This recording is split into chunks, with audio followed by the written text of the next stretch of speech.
que el cristianismo es la religión del amor y del perdón de los pecados, parece como que eso de meter miedo, pues como que no es lo más adecuado. Entonces tenemos que entender un poco el infierno. Tratamos de entenderlo, sí o no. Porque para eso es la teología. Mirad, cuando el catecismo habla del infierno tiene una palabra que es magnífica. Dice que es un estado de autoexclusión. Es decir, se condena a aquellos que en su soberbia no son capaces de pedir perdón de sus pecados. Porque efectivamente nosotros tenemos un Dios que goza perdonando. ¿Estáis de acuerdo conmigo, sí o no? Parábola del hijo pródigo. Ese Dios goza perdonando. Lo dice él. Capítulo 15 de San Lucas, hay más alegría en el cielo por un pecador arrepentido que por 99 que no necesitan arrepentimiento. ¿No es cierto? Dios goza perdonando. Y perdonó, por ejemplo, pues esto es lo bonito, a publicanos. Decían los fariseos que un publicano no podría ser perdonado nunca por Dios. Viene Jesucristo y le dice a Zaqueo, baja de ahí, que era publicano, que hoy quiero comer en tu casa. ¿No es cierto? Y la salvación ha llegado ya a tu casa. Y Dios goza perdonando. Los publicanos eran los que cobraban los tributos para Roma. De entrada se les consideraba traidores de la patria porque eran colaboracionistas con las fuerzas de ocupación. Pero es que además eran unos ladrones, cobraban los tributos y robaban de tal manera que en poco tiempo se enriquecían. De ahí que el cargo de publicano se subastaba y se lo quedaba el mejor postor, porque unos años de publicano ya te habías hecho rico, ¿no es cierto? Y los fariseos decían, ni Dios mismo puede perdonar a un publicano. Viene Jesucristo y goza perdonando a un publicano o a una prostituta. Aquella mujer que entra cuando estaba comiendo Jesucristo en casa de un fariseo y entonces entró con un perfume muy caro, ¿no es así? Le lavó los pies al Señor y se los enjugó con sus cabellos, ¿os acordáis? Y dice el fariseo que le invitó, si supiera quién es esa mujer que le está tocando, ¿no es cierto? ¿No? Y Jesucristo le contesta, mira, yo he venido aquí y tú no me has lavado los pies, ¿no?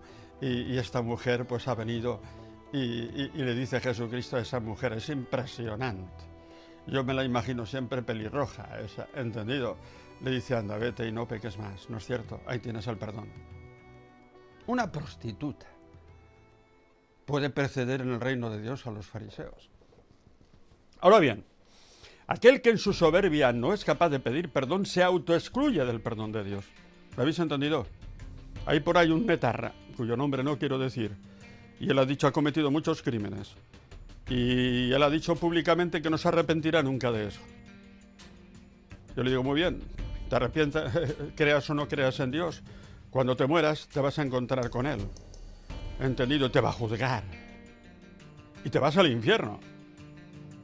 ¿Entendido?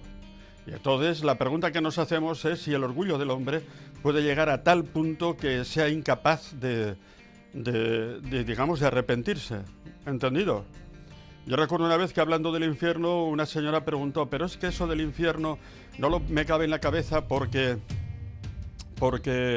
hay una desproporción entre el pecado del hombre, ¿no es cierto?, por grande que sea, y el infierno, que es eterno.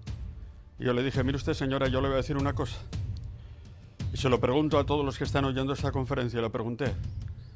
Y dije, ¿creen ustedes que el hombre es capaz de reírse de Dios, sí o no? Se creó un silencio. Y entonces unos cuantos dijeron, claro que el hombre se puede reír de Dios. Entonces, si el hombre se puede reír de Dios, él mismo se autoexcluye del perdón. ¿Me habéis entendido, sí o no? Y entonces ahí está, que es un estado de autoexclusión. Tú dices, no me quiero arrepentir, y entonces Dios te condena, claro. Responde con la condenación, pero porque tú no te quieres perdonar. Entonces, claro, nos tenemos que preguntar si tenemos capacidad de arrepentimiento. Y entonces, si tenemos capacidad de arrepentimiento, pues podemos decir el infierno no es para mí. Es bonito poder decir eso, ¿no es cierto? Yo como sacerdote pues he visto a gente que ha llorado, que se ha arrepentido de sus pecados y luego le tienes que decirme usted, si usted sigue así, el infierno no es para usted. ¿Entendido? Si vuelve usted a pecar otra vez, búsquese un cura y arrepiéntase con todo el alma, con un arrepentimiento sincero. ¿Me lo promete? Se lo prometo. Ah, muy bien. Entonces eso es lo bonito, que podemos caer en el infierno y no tenerle miedo. ¿Me habéis entendido? Y no tenerle miedo. Y entonces eso del fuego, ¿qué es? No es un fuego de cerillas. En el más allá no hay cerillas. El infierno es la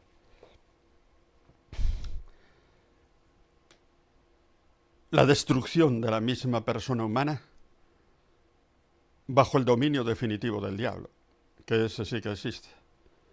De tal manera que bajo ese dominio definitivo del diablo no se puede amar ni ser amado. En el infierno no se puede buscar la verdad, ni el bien, ni la belleza.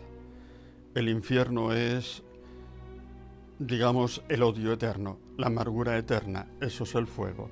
¿Me habéis entendido? No un fuego de cerillas, el odio eterno, la amargura eterna. ¿Entendido? Eso sí, es la destrucción total de nuestra persona bajo el dominio definitivo del diablo, que ese sí que existe. Entonces, indudablemente, si me preguntáis si yo tengo miedo al infierno, os diré no.